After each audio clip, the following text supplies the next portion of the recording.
joining on the pod. And we got to bring in this team because this team here, the Houston Rockets, right now, they are hot. They are scorching hot. Second seed in the Western Conference. They won 15 out of their last 17 games.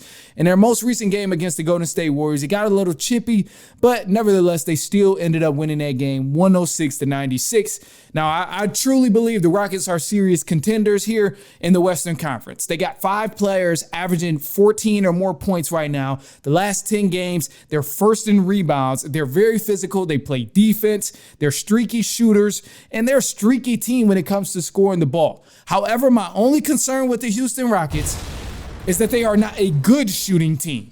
They're just not a good shooting team in the Western Conference. And obviously, going to the playoffs, you got a lot of matchups that are going to be either helpful or harmful to you.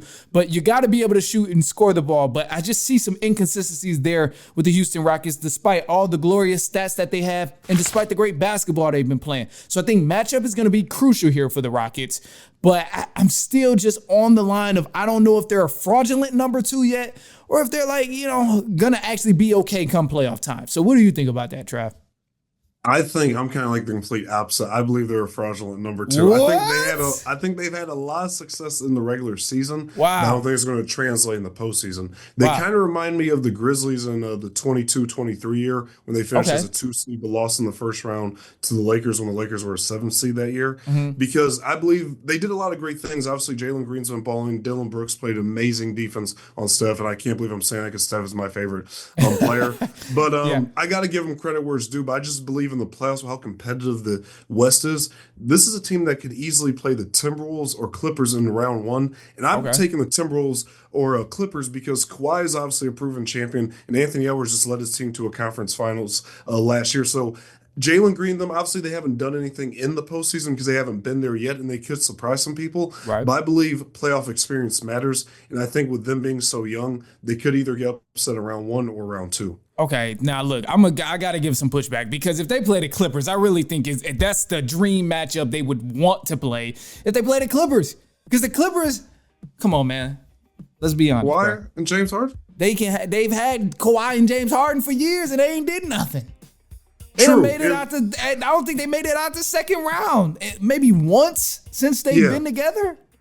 In 21, they made a conference finals, but that is the only time and not an NBA finals, that really should be the standard for them. And that was I'll say this, Harden's been hooping, and so is Kawhi. But the biggest what if, he's the biggest what if in all of sports, even more than Derrick Rose, is Kawhi's health. So if you want to say that, I can't really disagree on that because he could easily get injured game 1. I watched this man in 2023 against Kevin Durant, 38. They win game 1 against Phoenix, and he doesn't play the rest of the series. Yeah, literally that year they had momentum. It's every year with the Clippers, bro. They always got the best team on paper in the Western Conference, and they go to the playoffs and get the boot first round, or go to the playoffs, get the boot second round, and they never live up to the hype. So I cannot stand by the Clippers come postseason. Maybe play-in game. Maybe I'll give them some love come play-in game and they actually get in the playoffs depending on how the standings finally finish out and pan out to be. But I think if the Grizzlies can mess around and get the Clippers at the 7th seed, that would be lovely. That would be lovely for them. Because right now, the other options that they would have, you don't want to run into the Warriors. You don't want to run into the Timberwolves the way they've been playing. The best matchup right now is the Clippers that you want to see. And obviously, the Grizzlies have been scrappy, and I would take the Grizzlies maybe as a second, but still, I would much rather favor the Clippers just because they've been so up and down over the years every single time the playoffs come around of this time of the year. So I'm without a doubt picking the Houston Rockets if they have to play the Clippers. However, I will say, if you had to pick a matchup for you, who would you choose for the Houston Rockets if you had to choose somebody for them to play come playoffs? I think that they cover well against the Grizzlies. I do believe they could beat the Grizzlies in the round 1. Okay. I think that would be the best matchup for them to get them as a 7th seed because the Grizzlies aren't as always a great as a road team to me. So I believe that's a matchup that could favor them because obviously you got Jalen Green, going against John Morant, Dylan Brooks, and those guys. Right. And obviously Thompson has been balling for the Rockets. He's made the block he had on yesterday to stop the alley-oop was one of the craziest things I've ever seen on the basketball court. So I think that would be a great matchup. That dude is nasty, man. Both of the Thompson twins is disgusting. I love that. I love that Detroit has one of them, but man, Houston got a special dude over there in his twin brother. Because man, this dude has been balling, and he's only getting better and better as the season progresses. And that's something you love to see just from a development aspect for Thompson. And look, him on that roster helping out with Jalen Green, Fred VanVleet, and then Dylan Brooks. When those guys are scoring and playing good and running in transition, that's something that is super helpful, and that's when they become hard to beat. However, when they're just shooting the ball and they're not going in, much like any other team, it's bad basketball to watch, and it causes them to lose games and fall short. But that's just the story of what it is when you're not making threes. It just so happens to be that this team does not make threes much more than a lot of other teams. Like they're bottom 5 in the Western Conference of shooting, and that's my only concern. I think they can play defense and create easy offense, but just looking ahead and seeing who they potentially have to match up against, it is concerning. Yeah, and that's one thing that's interesting because they could also, another team we haven't spoke about that's in the play-in, that will be in the play-in tournament as long as things pan out, is the Kings. Zach LaVine and DeMar DeRozan, even though they've been obviously inconsistent, that's a team who also can match up with the Rockets. But I would say, and I would pick the Rockets in that series, I'm saying that's just another team they could play. Okay. The teams, in my personal opinion, I think the Rockets will lose to in round 1 is if they had to play the Warriors, which I believe you agree with. And even though you might not agree with the Clippers, the reason why I'm going to say they would lose to the Clippers too, because Pandemic P, Podcast P, he's definitely no playoff P. He's not on the team no more, and I believe he was ruining the chemistry from a year ago. Because I think the tandem of just Harden and Leonard could do it. That's just my personal opinion. But the Rockets are going to be a tough out for anyone because they are young and they got many years ahead of being good. So it's interesting to see because this was a team that wasn't even in the playoffs a year ago. Yeah, the biggest thing with this team, I think, is just being able to be consistent on the offensive end.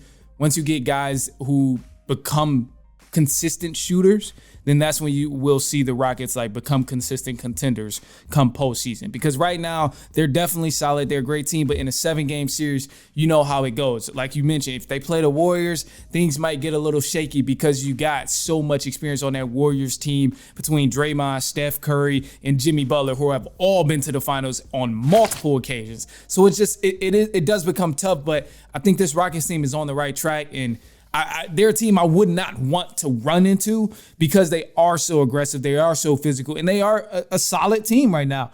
I would probably choose the Lakers to play outside of the Rockets in the first round, just because, the Lakers got Luka and LeBron, but we've seen them far more inconsistent than we've seen the Rockets. So that's very true. And plus, I know they just beat OKC yesterday, which Luka played fantastic, but he's also had a game against the Warriors shooting 6 of 19 with no 3. So, and plus they're small. And I'll be honest, I don't know if you agree with us. I think the Lakers, the matchup against certain teams, now not every team, is actually easier because you don't have to worry about AD. AD is such a force down low. Nobody can do anything. You can get a Jimmy Butler, Draymond Green on a Luka and kind of contain them. So the Lakers might look good on paper, but I don't know. It's burning them that they don't have a center.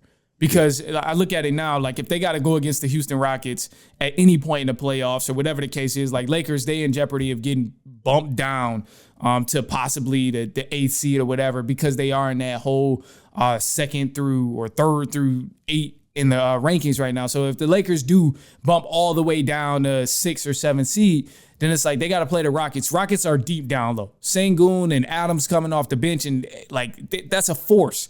And Lakers don't really have guys, one, that have playoff experiences, bigs down low, and they don't really have any bigs that can bang down low like that. They got young guys who are developing and becoming a lockdown big and a solid big in this league, but they don't have anybody who's proven and who's already there. Sengun is already there. You look at Jabari, man, I can't think of his name. Man, but, you look at the other center, you look at the centers on Houston, they're already here. They proved that they've solidified their role in the league as defensive stoppers, as rebounders, and obviously a force down low. So this is what I think is going to be the biggest difference, where if the Rockets match up against the Lakers, I think the Rockets would have an advantage despite not being a lockdown or a knockdown shooting team. So I give credit to them, man, and they definitely deserve a lot of credit, man, because they've been balling lately too. And on that win streak, they've been playing solid teams. It ain't been like they just been having some easy breezy type of games on the schedule. Like, no, they've been playing some solid matchups. Like, Lakers is on there. They already beat the Lakers. They played the Suns, smacked the Suns. The Hawks was on there. Nuggets was on there. That was one of the losses. But, I mean, there's a lot of teams on here that they played multiple times, and they still got the dub. So it's not just the easy breezy schedule that they've won 15 of their last 17. But, I mean, I think this team is dangerous. Okay, and I give you that because them beating the Warriors showed a lot because they've had trouble with the Warriors literally for more than a decade. So I think the Rockets, it's interesting. Actually, that makes me spark up a question for you. Yeah. Out of the young teams that are the top 2 teams right now in the West, who do you think has a better chance to make the conference finals between the Thunder or Rockets? Easily, Thunder. I'm going Thunder, without a doubt. Because, and I say Thunder because we've seen that consistent star in SGA. Like, I think the rest of his team with the Oklahoma City Thunder may not show up in the playoffs, similar to how LeBron was always consistent in the playoffs, but then people would blame his teammates. Oh, this guy didn't show up. This guy didn't shoot well. He didn't do this. He didn't rebound. I think that could happen to SGA in the playoffs, but one thing you can for sure count on with the Oklahoma City Thunder is SGA giving you 25 plus points, without a doubt. True. With the Houston Rockets, Jalen Green, he may give you 25, but then the next game he might lay an egg and give you 12. Like, their stardom in Houston is just not as consistent as the stardom that I've witnessed in OKC, because SGA is always consistent. So I would have to go with SGA because if anything, I feel like we could lean on the shoulders of Oklahoma City's Thunder's star to actually will his way, get them to win. And then the rest of the guys do have playoff experience. I just think the biggest of the biggest stage, they'll probably choke. But that's a whole nother story. That's a different story, right?